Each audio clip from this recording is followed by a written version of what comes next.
نحمده ونصلي على رسوله الكريم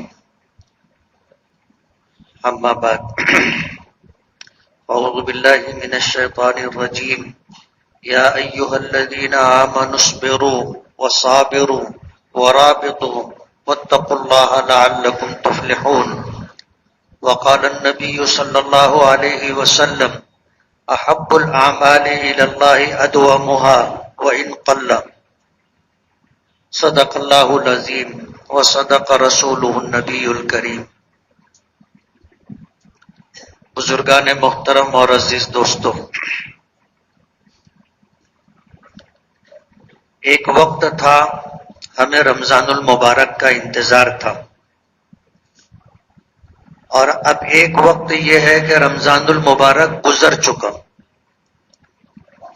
خوش نصیب ہے وہ لوگ جنہوں نے رمضان المبارک کا صحیح استعمال کیا اور اپنی مغفرت کے لیے، اللہ کی رحمت کے حصول کے لیے اور جہنم سے نجات اور آزادی کے لیے عملی طور پر جد و جہد کی، کوشش کی، روزے رکھے، تراویح کا اہتمام کیا۔ جن پر زکوٰۃ فرض تھی انہوں نے زکوٰۃ ادا کرنے کی کوشش کی، اس بات کی کوشش کی کہ پوری زکوٰۃ ادا ہو جائے۔ کتنے ایسے لوگ تھے جن پر زکوٰۃ فرض نہیں تھی، وہ زکوٰۃ لینا چاہتے تو زکوٰۃ لے سکتے تھے، لیکن ان کی غیرت نے گوارا نہیں کیا اور انہوں نے زکوٰۃ لینا قبول نہیں کیا۔ صدقہ فطر ان پر واجب نہیں تھا، لیکن یہ جاننے کی کوشش کی کہ ہم صدقہ فطر ادا کریں تو کوئی حرج تو نہیں ہے، اور انہوں نے صدقہ فطر واجب نہ ہوتے ہوئے بھی اپنی طرف سے، اپنے گھر والوں کی طرف سے، اپنے چھوٹے چھوٹے بچوں کی طرف سے صدقہ فطر کی ادائیگی کا اہتمام کیا۔ رمضان کا یہ مہینہ در حقیقت ہم لوگوں میں تقوی، پرہیزگاری، صبر و تحمل اور برداشت کی صفت پیدا کرنے کے لیے آتا ہے۔ یہ ایک ٹریننگ ہے، تربیت کا ایک نظام ہے جو اللہ پاک نے دیا ہے۔ اسی لیے یہ بات کہی جاتی ہے کہ جن لوگوں نے رمضان کے روزوں کا، تراویح کا اہتمام کیا، اس کے اثرات اس کی زندگی پر 11 مہینے تک رہتے ہیں، اور پھر رمضان آ جاتا ہے۔ روزوں کے ذریعے سے شریعت کی منشا یہ ہے کہ جس طرح ہم اللہ کو راضی کرنے کے لیے جلوت ہو، خلوت ہو، لوگوں کے درمیان ہو، تنہائی میں ہو، کوئی دیکھ رہا ہو نہ دیکھ رہا ہو، ہم روزے کی وجہ سے کھانا چھوڑ دیتے، روزے کی وجہ سے پینا چھوڑ دیتے، روزے کی وجہ سے اپنی جائز خواہشات سے روکے رہتے، صرف اللہ کی رضا کے لیے۔ روزے کی منشا ان 3 چیزوں کو ہر حال میں چھوڑے رکھنا روزے کی حالت میں، اس سے انسان میں اللہ کی طرف سے تقوی، پرہیزگاری پیدا ہوتی، اور اس بات کا استحضار ہوتا ہے کہ اللہ پاک ہمیں دیکھ رہے ہیں، ہم تنہا بھی ہیں تو اللہ کو پتا ہے، خبر ہے، علم ہے ہم کیا کر رہے ہیں۔ کوئی ہم میں سے ایسا نہیں ہوگا کہ جو روزے کی حالت میں تنہائی کا فائدہ اٹھاتا ہو، کہ کوئی دیکھ نہیں رہا ہے، دروازہ اندر سے بند کر کے آدمی کھا لے اور پانی پی لے اور یہ شو کرے کہ میں روزے سے ہوں۔ شاید کوئی ایسا ہوگا، مجھے تو نہیں لگتا۔ اس لیے کہ جب آدمی یہ طے کر لیتا ہے کہ مجھے روزہ رکھنا ہے تو اسے اس کی پرواہ نہیں ہوتی کہ کوئی مجھے دیکھ رہا ہے نہیں دیکھ رہا ہے۔ یہ وہ جذبہ ہے جس کے پیش نظر اللہ پاک نے فرمایا کہ الصوم لی وانا اجزا بہ، کہ روزہ بندہ میرے لیے رکھتا ہے، لوگوں کے لیے نہیں رکھتا۔ اور ظاہر بات ہے اللہ کے لیے جلوت ہو یا خلوت ہو برابر ہے. ایسا نہیں ہے کہ آپ لوگوں کے درمیان کھلے مقام پر رہیں گے تو اللہ دیکھ رہے ہیں اور تنہائی میں چلے گئے تو اللہ نہیں دیکھ رہے ہیں. ایسا نہیں ہے. بندہ روزہ اللہ کے لیے رکھتا ہے، اور جب اللہ کے لیے رکھتا ہے تو پھر ہر حال میں روزے کی پاسداری کرتا ہے، روزے کی پاسداری کرتا ہے. اسی لیے اللہ پاک نے فرمایا کہ الصوم لی، بندہ روزہ میرے لیے رکھتا ہے. وانا اجزا بھی یا وانا اجزی بھی، روزے کا اجر میں خود دوں گا یا روزے کا بدلہ میں خود ہوں. دونوں میں بہت بڑا فرق ہے.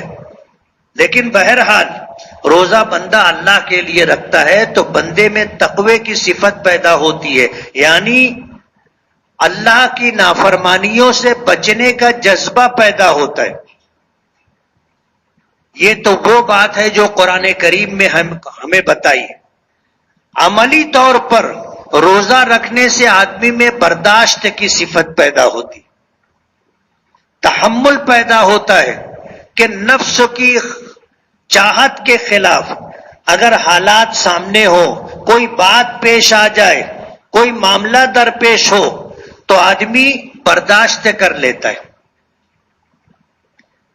تحمل جس کو کہتے ہیں کہ آدمی جذبات سے مغلوب نہ ہوتے ہوئے اور نفس کی چاہت کو نظر انداز کر کے اپنے نفع اور نقصان کو سمجھ کر کے کوئی فیصلہ کرے کہ مجھے اس شخص کے اس بات کا جواب دینا چاہیے یا نہیں دینا چاہیے، مجھے اس وقت اپنا ریئیکشن دینا چاہیے نہیں دینا چاہیے. سوچ سمجھ کر کے آدمی فیصلہ کرتا ہے. اور جس شخص کے اندر یہ صفت پیدا ہو جائے کہ اپنا کوئی ریئیکشن دینے سے پہلے وہ غور کر لے، سوچے کہ مجھے کیا کرنا ہے، وہ کبھی شرمندہ نہیں ہوتا، کبھی نادم اور پشیمان نہیں ہوتا. ظاہر بات ہے ریئیکشن دینے کے لیے آپ کے پاس بہت وقت ہے، ضروری نہیں ہے کہ ابھی آپ دیں. رد عمل کا اظہار ابھی ہو ایسا ضروری نہیں ہے. اور روزے کے ذریعے سے یہ صفت آدمی میں پیدا ہوتی ہے. ہمارے بڑے تو زمانے سے کہتے ہیں کہ پہلے تولو پھر بولو، یعنی بولنے سے پہلے آپ سوچو کہ مجھے کیا بولنا ہے، کسی کی بات کا کیا جواب دینا ہے. اور کسی نے اگر میرے ساتھ کوئی حرکت کی ہے جو نہیں ہونی چاہیے تھی تو مجھے اپنا رد عمل کیا دینا چاہیے. آدمی اگر سوچ سمجھ کر کے اقدام کرے تو کبھی اسے ندامت نہیں ہوتی، کبھی شرمندگی نہیں اٹھانی پڑتی. روزے کے ذریعے سے یہ صفت آدمی میں پیدا ہوتی، مگر یہ اسی وقت ہے جب کہ روزہ اس کی تمام تر آداب کی رعایت کرتے ہوئے بندے نے رکھا ہو. رمضان کا مہینہ تھا، ہم نے قرآن کریم کی تلاوت کی. رمضان کا مہینہ تھا، ہم نے تہجد کا اہتمام کیا. رمضان کا مہینہ تھا، صبح و شام کی تسبیحات کی ہم نے پابندی کی. رمضان بھر یہ سلسلہ رہا.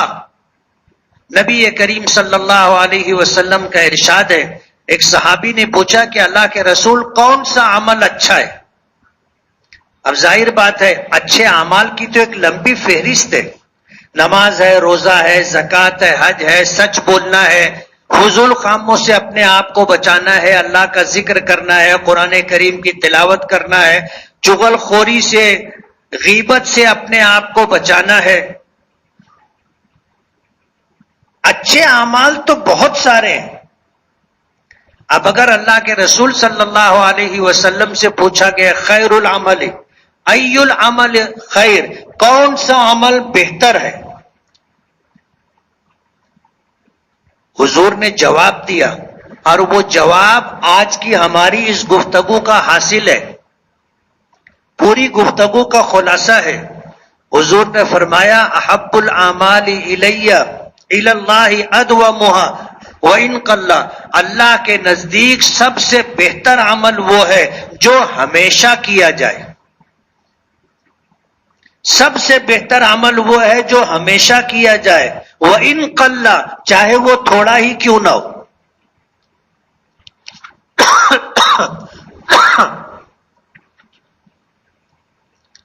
چاہے وہ تھوڑا ہی کیوں نہ ہو. حضرت عائشہ صدیقہ رضی اللہ تعالی عنہا نے فرمایا، خیر العمل ما دام وان قل، بہترین عمل وہ ہے جو ہمیشہ کیا جائے چاہے تھوڑا سا ہو. الفاظ کا تھوڑا سا فرق ہے لیکن مفہوم اور معنی دونوں کا ایک ہے. رمضان میں 5 وقت کی نمازوں کا اہتمام تھا، روزوں کا اہتمام تھا، تلاوت کا اہتمام تھا، تہجد کا اہتمام تھا، تراویح کا اہتمام تھا. رمضان ختم ہو جانے کے بعد بہت سارے لوگوں میں بڑی تبدیلی آ گئی. ایک تبدیلی اچھی تبدیلی ہوتی ہے، ایک تبدیلی بری ہوتی ہے. اچھی تبدیلی ہو بہت اچھی بات ہے، لیکن بری تبدیلی آئے کہ ہم رمضان میں 5 وقت نمازوں کا اہتمام کرتے تھے، اب ہم سے اہتمام نہیں ہو رہا ہے. قرآن کریم کے 2 پارے 5 پارے 10 پارے 15 پارے روزانہ پڑھ لیتے تھے، اور اب قرآن کریم اٹھا کے جو رکھ دیا ہے تو آج 3-4 دن ہو گئے ہم نے قرآن کریم اٹھایا بھی نہیں. اللہ کا ذکر ہوتا تھا، صبح و شام کی تسبیحات کی پابندی ہوتی تھی، اب نہیں ہو رہی ہے. سحری کے لیے اٹھتے تھے، تہجد پڑھ لیتے تھے، اب سحری کے لیے اٹھنا نہیں ہو رہا ہے تو تہجد بھی گول کر دیے. یہ بری تبدیلی. حضرت عبداللہ ابن عمر رضی اللہ تعالی عنہ شادی نہیں ہوئی تھی، مسجد نبوی میں سویا کرتے تھے. اللہ کے رسول صلی اللہ علیہ وسلم تہجد کے وقت اٹھتے تھے تو دیکھتے تھے کہ عبداللہ ابن عمر مسجد میں سوئے. ان کی بہن تھی ام حبیبہ رضی اللہ تعالی عنہ، حضرت حفصہ رضی اللہ تعالی عنہ ان کی سگی بہن تھی، حضور کی بیویوں میں تھی، امہات المومنین میں سے تھی. ایک مرتبہ اپنے بھائی کے تعلق سے کسی بات کا ذکر حضور کے سامنے کیا تو حضور نے جواب میں جو کہنا تھا کہا، اسی کے ساتھ ایک بات اور کہی کہ عبداللہ ابن عمر بہت اچھے، کاش وہ روزانہ تہجد بھی پڑھتے. مسجد میں سوتے ہیں، حضور نے سوتا ہوا پایا تھا ہمیشہ ان کو. ان کی بہن سے اس بات کا تذکرہ کیا تو انہوں نے عبداللہ ابن عمر اپنے بھائی سے یہ بات کہی کہ حضور آپ کے متعلق کہہ رہے تھے کہ عبداللہ ابن عمر بچے تھے، یہ جوان تھے، آپ اندازہ کر سکتے ہیں شادی نہیں ہوئی تھی. کہنے لگے کہ عبداللہ ابن عمر اچھے آدمی ہے، کاش وہ تہجد بھی پڑھ دے. دل پر بات لگی. عبداللہ ابن عمر نے اس کے بعد زندگی بھر کبھی تہجد نہیں چھوڑی، ہمیشہ تہجد کا اہتمام کیا. اور اللہ کے رسول صلی اللہ علیہ وسلم کی باتوں کو اس طرح مضبوطی کے ساتھ پکڑا کرتے تھے کہ ان کے بیٹوں میں سے ایک بیٹے کے متعلق یہ بات آتی ہے کہ نبی کریم صلی اللہ علیہ وسلم کی کوئی حدیث عبداللہ ابن عمر نے اپنے بیٹے کو بتائی، سمجھائی، لیکن بعد میں پھر دیکھا کہ بیٹا اس بات کے خلاف کوئی کام کر رہا ہے. اتنا ناراض ہوئے کہ پھر زندگی بھر اپنے اس بیٹے سے بات نہیں کی کہ میں نے اللہ کے رسول صلی اللہ علیہ وسلم کی حدیث سنائی، بتائی، اور اس کے خلاف عمل ہو رہا ہے. زندگی بھر بیٹے سے بات نہیں کی. اتباع سنت میں کچھ صحابہ کرام بہت نمایاں مقام رکھتے ہیں، ان میں سے ایک عبداللہ ابن عمر رضی اللہ تعالی عنہ بھی. 5 عبداللہ تھے، 5 جو حضور کے بہت قریب تھے. عبداللہ ابن مسعود ہیں، عبداللہ ابن عباس ہیں، عبداللہ ابن عمر ہیں، عبداللہ ابن عمرو ہیں، اور ایک عبداللہ. یہ 5 حضور کے بہت قریب تھے اور بہت ساری حدیثیں اور بہت ساری وہ سنتیں جو نبی کریم صلی اللہ علیہ وسلم نے معمول بنایا تھا یہ اس پر سختی سے عمل کیا کرتے تھے. حضرت عبداللہ ابن عمر کے متعلق تو بہت عجیب بات ملتی ہے. سعودی حکمرانوں نے مکہ مکرمہ سے مدینہ منورہ جانے کا جو راستہ بنایا ہے جس کو شارع الہجرہ کہتے، حضور کے زمانے میں یہ روڈ نہیں تھا، یہ راستہ نہیں تھا، پرانا راستہ تھا جو مکے سے نکل کر کے بدر ہوتا ہوا مدینہ جاتا تھا۔ لیکن جب اللہ کے رسول صلی اللہ علیہ وسلم نے ہجرت کی تو ظاہر بات ہے اس راستے سے آپ نہیں گئے جو عام راستہ تھا، اس لیے کہ آپ کو گرفتار کرنے کے لیے لوگ نکلے تھے، تو اللہ کے رسول صلی اللہ علیہ وسلم نے عبداللہ ابن عریقط نامی ایک یہودی کو اپنا رہبر بنایا تھا، گائیڈ جو راستہ جانتا تھا، تو وہ راستہ چھوڑ کر کے ریگستانوں سے، جنگلوں سے، ایسے راستوں سے، پہاڑوں کے درمیان سے گزر کر کے حضور مدینہ پہنچے تھے، اور عبداللہ ابن عریقط آپ کو لے کر کے اس یہودی گائیڈ نے مدینے کے اتنے قریب پہنچایا کہ مدینہ نظر آنے لگا، کوبا کے قریب تک پہنچ کر کے بتایا کہ اب یہ مدینہ آ گیا ہے، مجھے میری اجرت دے دو، میں یہاں سے واپس جاؤں گا۔ سعودی حکمرانوں نے یہ طے کیا کہ اللہ کے رسول صلی اللہ علیہ وسلم نے جب ہجرت کی تھی تو کدھر سے گئے تھے، کدھر سے گئے تھے، راستہ جو تھا وہ راستہ چھوڑ کر کے پہاڑوں سے، جنگلوں سے، ریگستانوں سے گزر کر کے مدینہ پہنچے تھے، یہ کون سا راستہ تھا؟ اس میں سب سے زیادہ مددگار حضرت عبداللہ ابن عمر رضی اللہ تعالی عنہ کا وہ عمل ہے جو امام بخاری رحمت اللہ علیہ نے بخاری شریف میں ذکر کیا ہے۔ عبداللہ ابن عمر کا یہ معمول تھا کہ اللہ کے رسول صلی اللہ علیہ وسلم کے ایک ایک ادا کو تلاش کیا کرتے تھے، حضور نے کہاں پر قیام کیا یہ وہیں قیام کیا کرتے تھے، حضور نے کہاں پر نماز پڑھی یہ وہیں پر نماز پڑھا کرتے تھے، حضور نے کہاں پر استنجا کیا وہیں پر استنجا کرنے کے لیے ایسا شو کرتے تھے، وہاں استنجے کی حالت میں بیٹھتے تھے، استنجا نہیں کرتے لیکن بیٹھتے تھے۔ کئی مرتبہ ایسا ہوا کہ آپ بیٹھ کر کے اٹھے تو ساتھ میں جو لوگ تھے، شاگرد اور خادم جو لوگ تھے، کہنے لگے کہ حضرت وضو کر لیجئے، تو کہا کہ میں نے استنجا نہیں کیا، تو کہنے لگے آپ تو استنجے کے لیے بیٹھے تھے، کہا کہ میں نے استنجا کرنے کے لیے نہیں بیٹھا تھا، میں نے اپنے آقا کو یہاں استنجا کرتے ہوئے دیکھا تھا اس لیے میں بیٹھا تھا، میں نے استنجا نہیں کیا۔ عبداللہ ابن عمر کے متعلق آتا ہے کہ اسی راستے سے انہوں نے سفر کیا تھا جب راستہ نہیں تھا، جہاں جہاں حضور نے قیام کیا وہاں وہاں عبداللہ ابن عمر نے قیام کیا، جہاں جہاں حضور نے نماز پڑھی عبداللہ ابن عمر نے وہیں پر نماز پڑھی۔ عبداللہ ابن عمر کی اس حدیث کو سامنے رکھ کر دنیا بھر کے بڑے علماء کو، مورخین کو سعودی حکومت نے جمع کیا اور جمع کر کے یہ نیا راستہ بنایا مدینہ منورہ جانے کا، جس طرف سے حضور نے ہجرت کی، آج اس کو شارع الہجرہ کہتے ہیں۔ پرانا راستہ آج بھی ہے لیکن حج کرنے والے، عمرہ کرنے والے اور اسی طرح سفر کرنے والے اب شارع الہجرہ سے مکے سے مدینہ جاتے ہیں اور مدینے سے مکہ آتے ہیں۔ بیچ میں یہ بات آ گئی تو میں بتا دیا، مسئلہ یہ ہے کہ عبداللہ ابن عمر رضی اللہ تعالی عنہ کو حضور نے براہ راست نہیں کہا بلکہ حضرت حفصہ سے کہا تھا، اور حضرت حفصہ نے اپنے بھائی سے یہ بات کہی تھی کہ حضور نے فرمایا کہ عبداللہ اچھا بچہ ہے، کاش وہ روزانہ نماز تہجد بھی پڑھتا۔ معمول بنا لیا ساری زندگی کا۔ رمضان المبارک گزر گیا ہے، ہم میں جو بری تبدیلی آئی کہ رمضان گیا، رمضان کے سارے اعمال چلے گئے، یہ نہیں ہونا چاہیے۔ روزے کا مقصد یہ ہے کہ ہمارے اندر تحمل اور برداشت پیدا ہو۔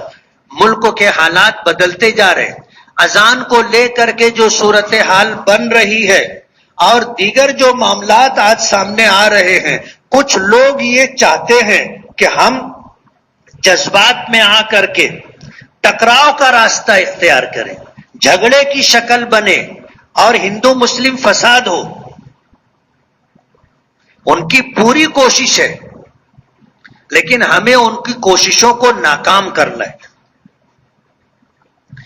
ایک بات ہمیں طے کر لینا ہے کہ ہمیں جھگڑے کے راستے پر نہیں جانا ہے، اپنے شہر کا امن و امان ہر حال میں باقی رکھنا ہے۔ لاؤڈ اسپیکر کو لے کر کے سپریم کورٹ کی جو گائیڈ لائن کہو یا سپریم کورٹ کا جو فیصلہ کہو، ہم نے ہمیشہ قانون کی پاسداری کی ہے۔ اگر سپریم کورٹ کا فیصلہ یہ ہے کہ رات 10 بجے سے صبح 6 بجے تک لاؤڈ اسپیکر کا استعمال ممنوع ہے، تو اگر اس سے کسی قسم کا کوئی انتشار پیدا ہو رہا ہے، ہم نے اس کو قبول کیا۔ شہر کی بہت ساری مسجدوں سے فون آئے اور ان کو یہ بات سمجھائی گئی کہ ابھی اس وقت ہم جو اذان دیتے ہیں وہ 6 بجے سے پہلے ہوتی ہے، 6 بجے سے پہلے ہوتی ہے، اس سے کسی کو تکلیف نہیں ہے۔ آپ اذان دیجئے بغیر مائک کے، جن کو نماز پڑھنا ہوتا ہے وہ آتے ہیں۔ لاؤڈ اسپیکر تو آج کی ایجاد ہے، ماضی میں لاؤڈ اسپیکر کہاں تھا؟ نماز پڑھنے والے آتے تھے۔ ہمیں اذان دینی ہے، لاؤڈ اسپیکر ضروری نہیں ہے۔ جن کو نہیں آنا ہے، مسجد کے پڑوس میں گھر ہوتا ہے، اذان سنائی دیتی ہے اور نہیں آتے۔ اس لیے انتشار کی کوئی شکل نہیں پیدا ہونی چاہیے۔ الحمدللہ ہمارے شہر کے لوگوں نے اس بات کو قبول کیا، ذمہ داران نے اس بات کو مانا، اور سپریم کورٹ کی گائیڈ لائن بولو، اس کا ججمنٹ کہو، اس کے پیش نظر ہم عمل کرنے کے لیے تیار ہیں۔ اور ہم میں جو نمازی ہیں انہیں اذان سنائی دے نہیں سنائی دے، انہیں پتا ہوتا ہے کہ کس مسجد میں جس مسجد میں نماز پڑھتے ہیں اس میں ٹائم کیا ہے، وہ لوگ آتے ہیں نماز پڑھتے ہیں۔ اس لیے اس کو جھگڑے کا عنوان نہیں بنانا ہے، جھگڑے کا عنوان نہیں بنانا ہے، اس بات کی پوری کوشش کرنا ہے۔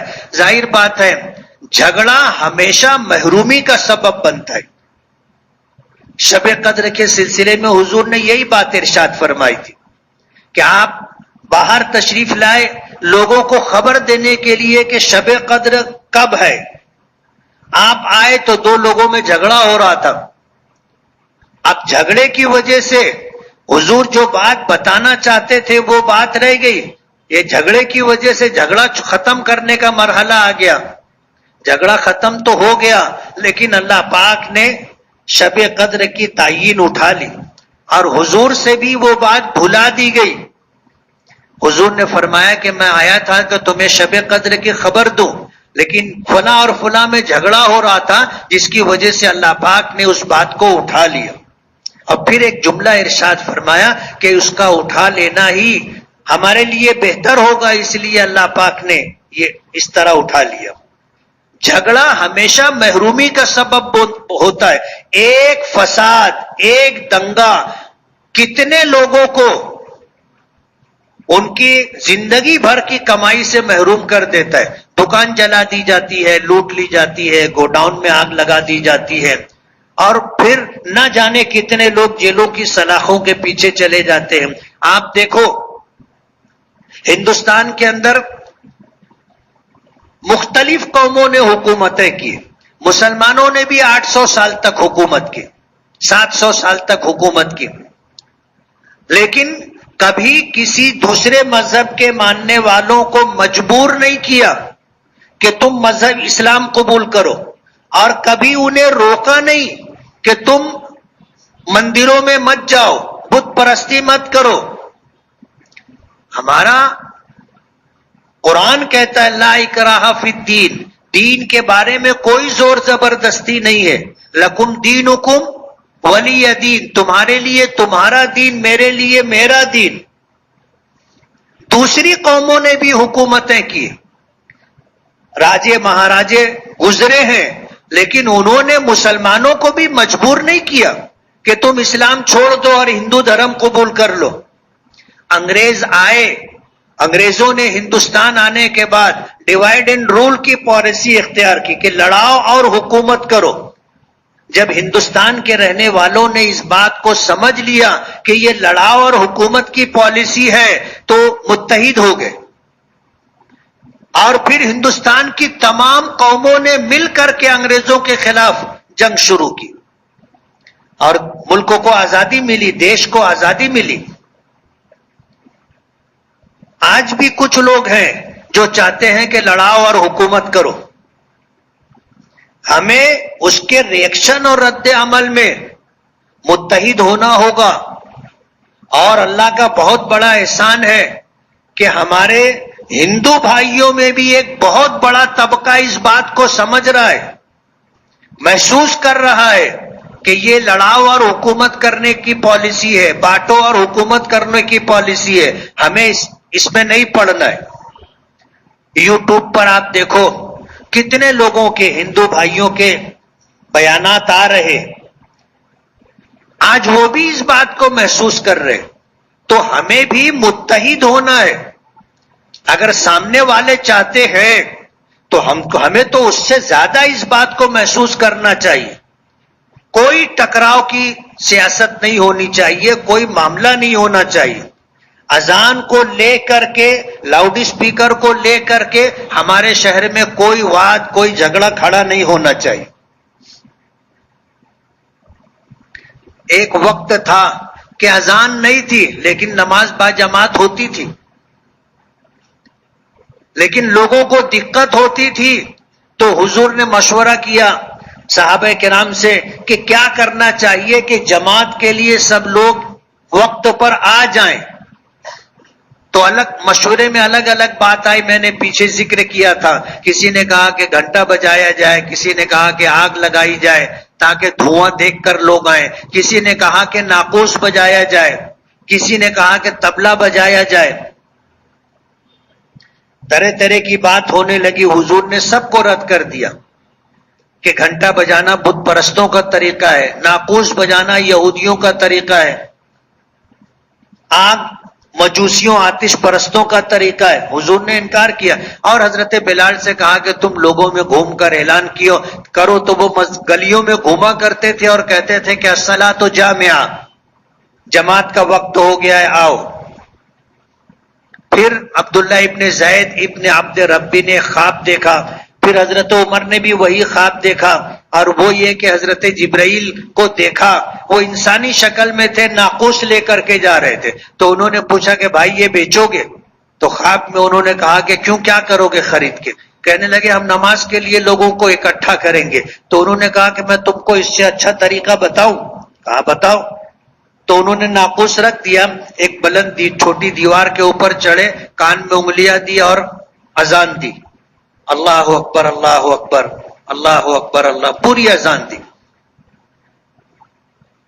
آنکھ کھلی، فجر کی نماز میں حضور کے پاس پہنچے اور اپنا خواب ذکر کیا کہ میں نے یہ خواب دیکھا ہے۔ عبداللہ حضرت عمر بھی آ گئے کہ اللہ کے رسول میں نے بھی یہی خواب دیکھا ہے۔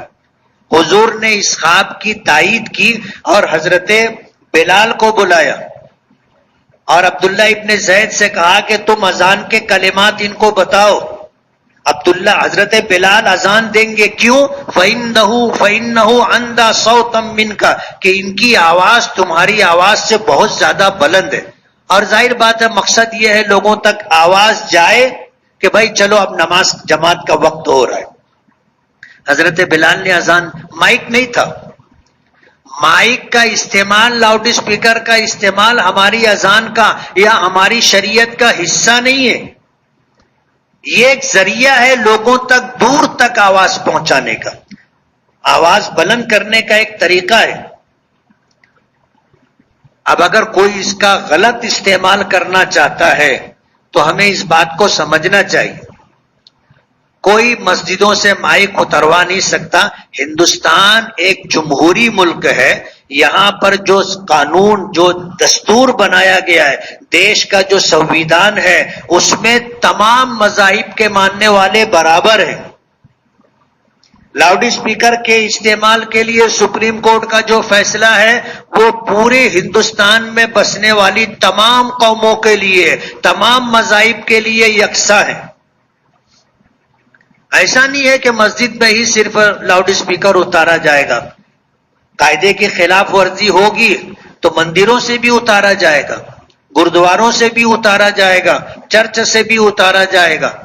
اور ہماری اذان تو 2 منٹ 3 منٹ کی ہوتی. قاری صاحب اذان دیے تو تھوڑی لمبی ہو جاتی ہے، ہمارے شکیل بھائی اذان دے تو بہت مختصر ہو جاتی ہے. سمجھ رہے ہو آپ؟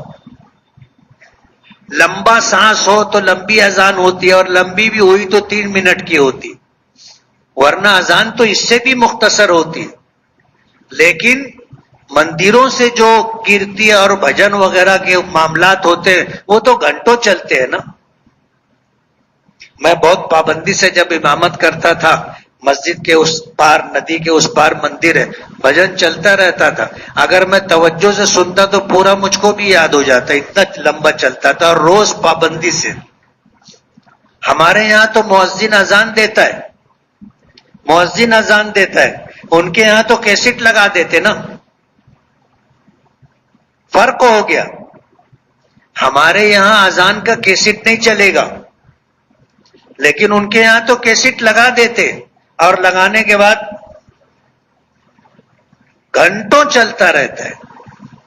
میں نے میڈیا والوں کو یہی بیان دیا تھا کہ آئے چشم اشک کے باہر ذرا دیکھ تو صحیح، یہ گھر جو بہ رہا ہے کہیں تیرا گھر نہ ہو. روتی ہوئی آنکھ سے یہ کہا جا رہا ہے کہ ذرا دیکھ، جو گھر بہ رہا ہے کہیں تیرا تو نہیں ہے. تم مسجد مسجد مسجد مسجد کے لاؤڈ اسپیکر کی بات کر رہے. ارے تمہارے کہنے کا سب سے بڑا اثر مندروں پر پڑے گا، جو گھنٹوں بھجن بجاتے. اس لیے ایک آخری بات کہہ کر کے اپنی بات ختم کروں گا کہ ہمیں ان کے جھگڑے میں نہیں پڑنا ہے. سمجھ رہے ہو؟ سرکار کا معاملہ ہے اور دوسروں کا معاملہ ہے، ہمارا کچھ لینا دینا نہیں ہے. وہ یہ چاہتے ہیں کہ ہم لوگ ان جیسے معاملات کے اندر پڑ جائیں، اور ہوتا یہی ہے ہندوستان میں بدقسمتی سے. جھگڑا کسی اور کا رہتا ہے، مسلمان گھس جاتے، پھر جھگڑے کا رخ تبدیل ہو جاتا. ہم کو خاموش رہنا ہے، کوئی تبصرہ نہیں کرنا ہے، ہم کو خاموش رہنا ہے، ان کے معاملات میں نہیں پڑنا ہے. وہ آپس میں ہی اپنا کون جیت ہوگا، کس کی جیت ہوگی، وہ اس سے اپنے کو کوئی مطلب نہیں. اپنی مسجد سے، اپنی ذات سے، اپنے عمل سے ہم لوگوں کو جو ہے موجودہ حالات کے اندر اپنے علماء اکابرین کے فیصلوں کو قبول کر کے چلنا ہے، اور کوئی جھگڑا ہم سے جڑ جائے اس بات سے اپنے آپ کو بچانا ہے. مسجد کے ذمہ داران الحمدللہ لاؤڈ اسپیکر کا پرمیشن لے رہے، اور قاعدے سے ان کو پرمیشن دیا جا رہا ہے. سپریم کورٹ کے ججمنٹ کے مطابق کتنی آواز ہونی چاہیے مسجد کے ذمہ داران کو بتا دیا گیا ہے. پولیس ڈپارٹمنٹ کے پاس اس کی مشین آ گئی ہے، وہ اذان کے وقت آ کر کے چیک کرتے ہیں کہ آواز کتنی بلند ہے، کتنی پست ہے. اور ظاہر بات ہے کتنے لوگ ایسے ہوتے ہیں اذان سے پہلے ہی مسجد آ جاتے، ان کو نماز کے لیے آنا ہے. کتنے لوگ گھڑی دیکھ کر کے آ جاتے، اذان نہیں بھی سنائی دی تو ہماری نماز ہوتی ہے. اس لیے ہمارے لیے کوئی مسئلہ نہیں ہے. ہمارا دین دین فطرت ہے، قیامت تک آنے والے حالات میں ہمارا دین چلتا رہے گا، دین کے احکامات پر عمل ہوتے رہیں گے. حالات بدلتے رہیں گے، تبدیلی آتی رہے گی، اور ہر حالت کے اندر ہماری شریعت کا جو حکم ہے اس پر کیسے عمل کیا جائے گا قرآن و حدیث میں ہم کو بتایا گیا ہے. اس لیے مسئلہ ہمارا نہیں ہے، جن کا مسئلہ ہوگا وہ دیکھے. ہم کو یہ جھگڑے میں نہیں پڑنا ہے، اور ایسی کوئی بات نہیں کہنا ہے جس کی وجہ سے جھگڑے میں ہم پڑ جائیں. اس سے گریز کرنا ضروری ہے. بہت سارے لوگ جذبات میں کچھ کا کچھ کہتے ہیں کہ کس کے باپ کی ہمت ہے. باپ دادا کا مسئلہ ہی نہیں ہے نا، سپریم کورٹ کا جو فیصلہ ہے اس کے مطابق ہوگا، کوئی آ کر کے نکال نہیں سکتا. ہم کو دستوری طور پر حق ہے، ہاں ہمارے لیے اس میں کچھ پابندیاں ہیں، اور ہم کو قبول ہے، ہم کو قبول ہے. اس لیے ہم اس جھگڑے میں نہیں پڑنا چاہتے. اس جھگڑے میں نہیں پڑنا چاہتے، یہ بات ذہن میں رہے۔ اللہ تعالی عمل کی توفیق عطا فرمائے۔ وآخر دعوانا ان الحمد للہ رب العالمین۔